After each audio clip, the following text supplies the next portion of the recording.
આજે આપણે ઘણા સમય બાદ ફરીથી મળી રહ્યા છીએ ત્યારે એક નવો વિડીયો આપની સમક્ષ લઈને આવી રહ્યો છું. આજનો જે વિડીયો છે આપણો ન્યૂ પેન્શન સ્કીમ રૂલ્સ 2024 એટલે કે જે નવી વર્ધિત પેન્શન યોજનાના જે નિયમો નાણાં વિભાગ ગુજરાત સરકાર દ્વારા 2024માં બહાર પાડવામાં આવેલા છે એના ઉપર આજે આપણે ચર્ચા કરીશું.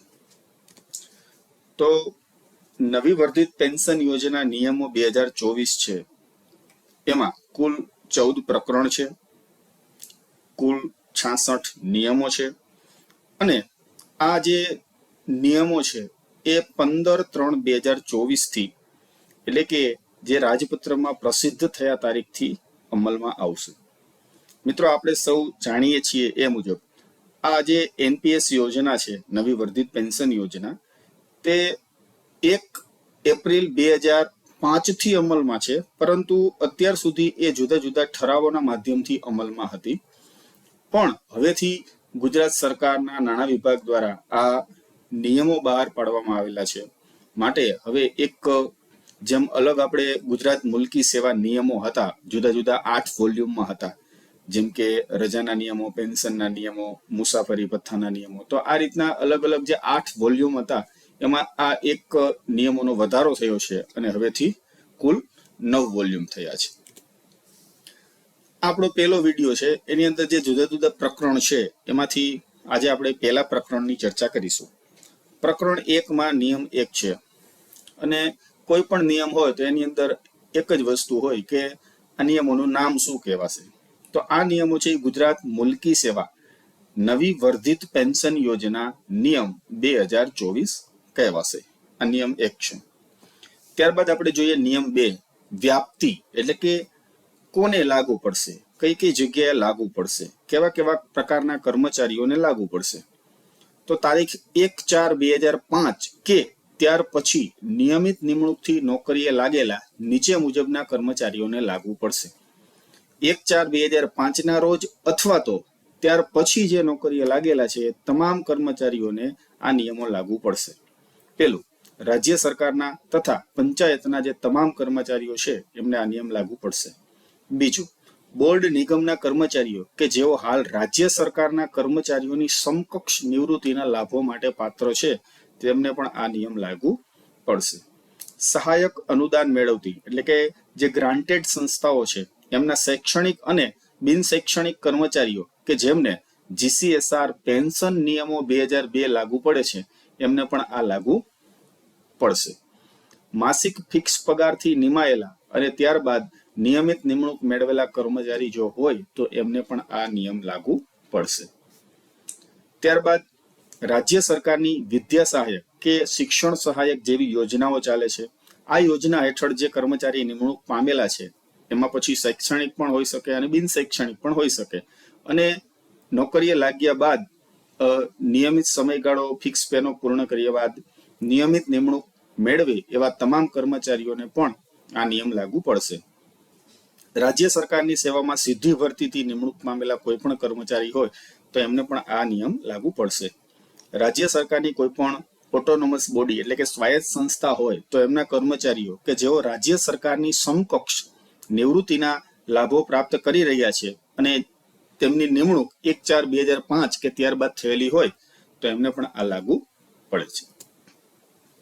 પરંતુ આ નિયમોમાં થોડાક સ્પષ્ટીકરણ છે. તો સ્પષ્ટીકરણ 1, જૂની પેન્શન યોજના કોને લાગુ પડશે?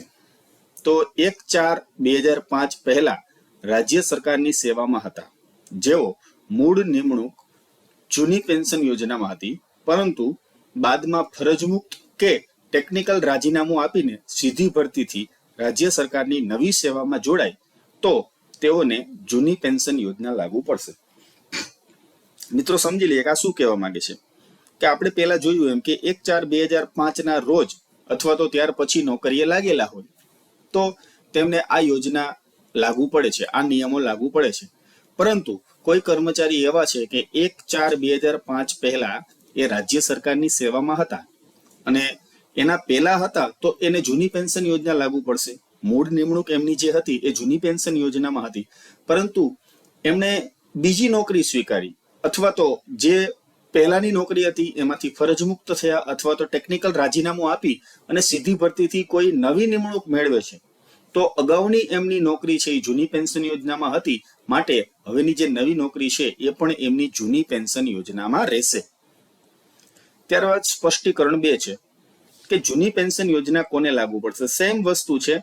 પેલા આપણે જે સ્પષ્ટીકરણ 1 જોયું એ રાજ્ય સરકાર માટે હતું. હવે જે છે એ કેન્દ્ર સરકારની જો કોઈ સેવામાં હોય અને પછી રાજ્ય સરકારની સેવામાં આવે તો એમને પણ જૂની પેન્શન યોજના લાગુ પડશે. એટલે કે સેન્ટ્રલ સિવિલ સર્વિસ પેન્શન નિયમો 1972 હેઠળ પેન્શન પાત્ર સેવા છોડી હોય અને 1-4-5 કે ત્યાર પછી રાજ્ય સરકારની સેવામાં સીધી ભરતીથી નિમણૂક મળી હોય તો તેમને પણ જૂની પેન્શન યોજના લાગુ પડશે.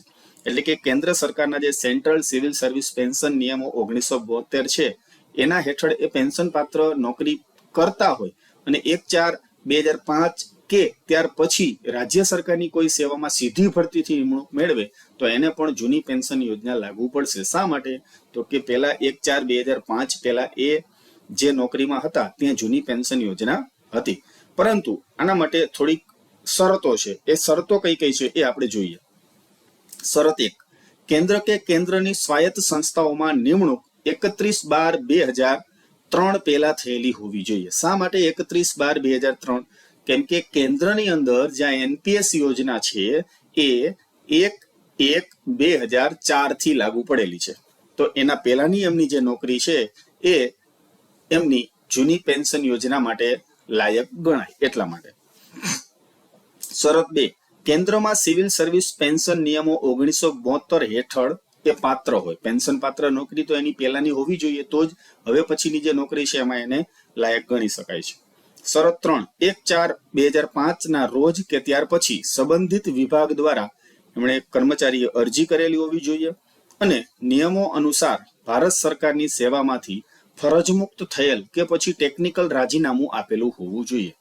1-4-5 ના રોજ કે ત્યાર પછી એનો જે વિભાગ છે એના દ્વારા એને અરજી કરેલી હોવી જોઈએ અને નિયમ અનુસાર ભારત સરકારની જે સેવા છે એમાંથી એ ફરજમુક્ત થયેલા હોવા જોઈએ અથવા તો ટેકનિકલ રાજીનામું આપેલું હોવું જોઈએ. મિત્રો, ટેકનિકલ રાજીનામું એટલે શું? તો કે અમુક ઓટોનોમસ બોડી સંસ્થા એવી હોય છે કે એમાં ફરજમુક્ત કરવાની જોગવાઈ હોતી નથી. તો ફરજમુક્ત કરવાની જોગવાઈ ન હોવાના કારણે એમને ફરજિયાત રાજીનામું આપવું પડતું હોય છે અને આવું જે રાજીનામું છે એને ટેકનિકલ રાજીનામું કહેવામાં આવે છે.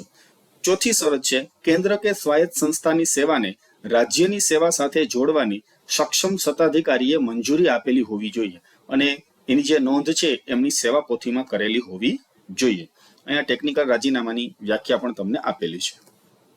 ત્યાર પછી સ્પષ્ટીકરણ 3 છે. 1-4-2005 પહેલા રાજ્ય સરકારમાં અને 31/12/2003 પહેલા કેન્દ્ર સરકારમાં અથવા કેન્દ્ર સરકારની સ્વાયત્ત સંસ્થામાં ફરજ બજાવતા કર્મચારીઓને જૂની પેન્શન યોજના લાગુ પડે છે, પરંતુ 1-4-2005 કે ત્યાર પછી રાજ્ય સરકારની સેવામાં જોડાયા હોય અને આ યોજના હેઠળ ફાળો કપાયો હોય તો તે માટે નીચે મુજબની કાર્યવાહી કરવાની રહેશે. શું કહેવા માંગે છે મિત્રો?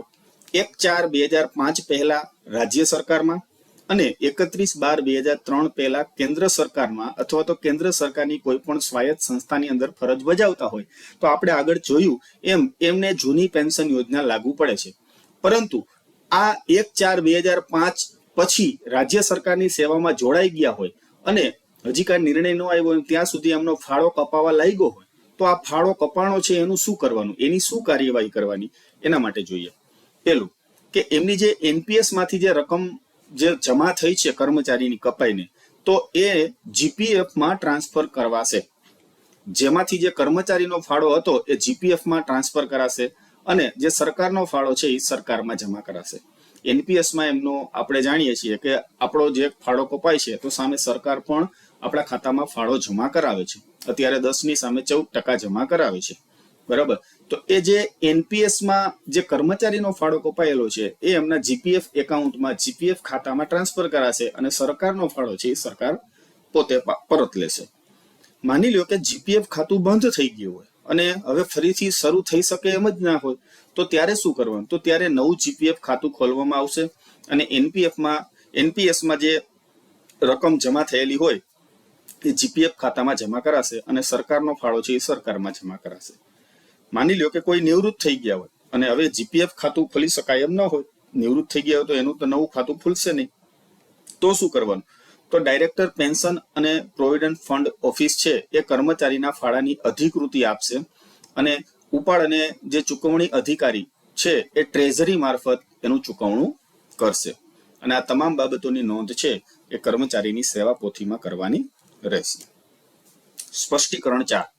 મુંબઈ સામાન્ય ભવિષ્ય નિધિ નિયમો આ યોજનામાં આવરી લેવાયેલા કર્મચારીઓને લાગુ પડશે નહીં.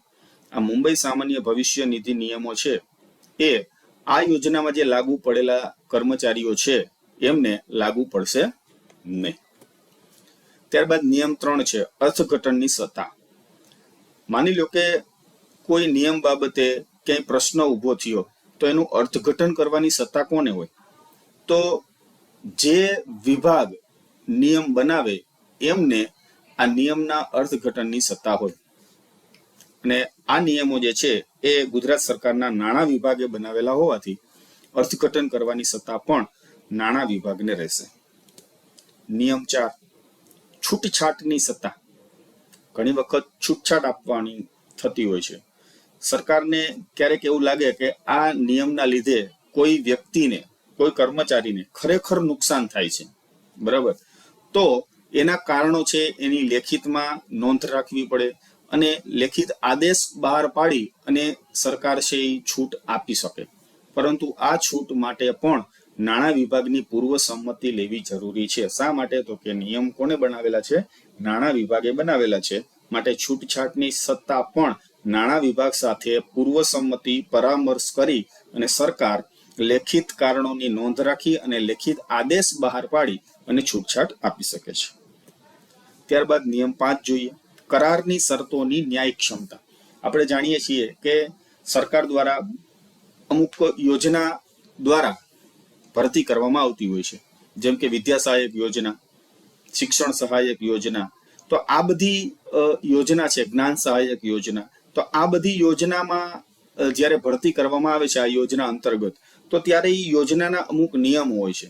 એના જે કર્મચારીઓ છે એમની સાથે કરાર કરવામાં આવતા હોય છે. તો આવી જે કરાર કરવામાં આવેલો હોય સરકાર દ્વારા કોઈ વ્યક્તિ સાથે અને પછી એમને નોકરીએ રાખવામાં આવેલા હોય, તો એમને જે કરારની બોલીઓ અને જે શરતો છે એ લાગુ પડશે, એમને આ નિયમો લાગુ પડશે નહીં.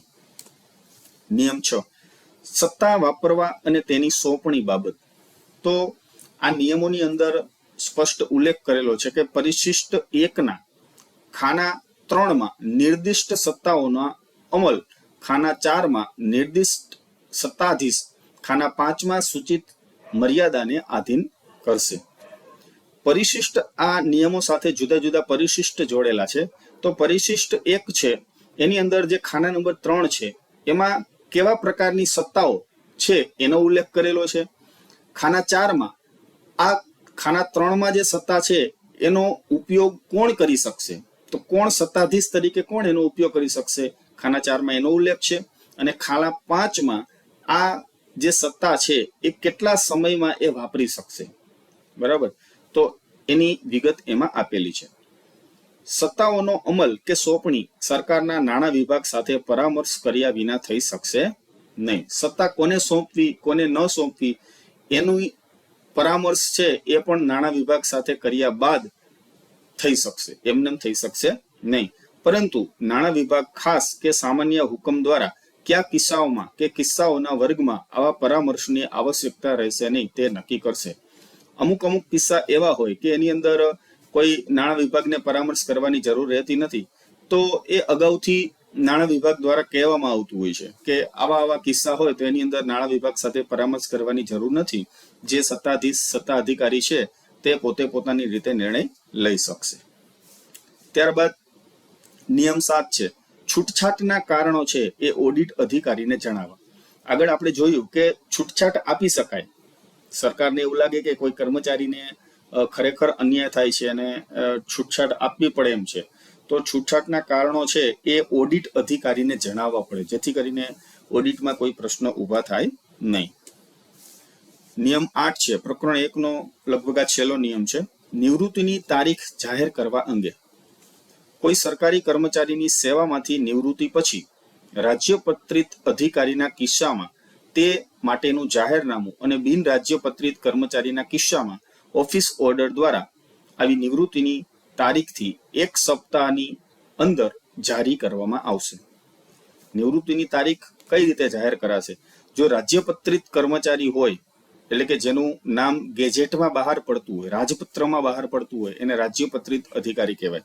તો એના માટેનું જાહેરનામું બહાર પાડવામાં આવશે. અને બિન રાજ્યપત્રિત કર્મચારી જો હોય, એટલે કે જેનું નિમણૂક છે, જેનું નામ છે એ રાજપત્રમાં પ્રસિદ્ધ થતા નથી, તો એવા કિસ્સામાં, એવા કર્મચારીના કિસ્સામાં ઓફિસમાંથી ઓર્ડર છે એ જારી કરવામાં આવે છે અને એમાં એની જે નિવૃત્તિની તારીખ છે એની 1 સપ્તાહની અંદર એ જાહેર કરવામાં આવતા હોય છે. નિવૃત્તિની તારીખ અને ઉપરોક્ત જાહેરનામું અથવા ઓફિસ ઓર્ડરની નકલ નિયામક પેન્શન અને પ્રોવિડન્ટ ફંડને મોકલવામાં આવશે. આ જે ઓર્ડર જારી કરેલો છે એ નિયામક શ્રી છે પેન્શન અને પ્રોવિડન્ટ ફંડ એમને મોકલવામાં આવતો હોય છે. તો અહીંયા મિત્રો આપણો આ પ્રથમ વિડીયો છે એ પૂરો થાય છે. શક્ય હોય ત્યાં સુધી ઝડપથી આપની સમક્ષ નવા વિડીયો જે તમામ પ્રકરણ છે એમના આપની સમક્ષ લાવવાનો પ્રયત્ન કરવામાં આવશે. તો મળીએ નેક્સ્ટ વિડીયોમાં. ત્યાં સુધી આવજો. Thank you so much.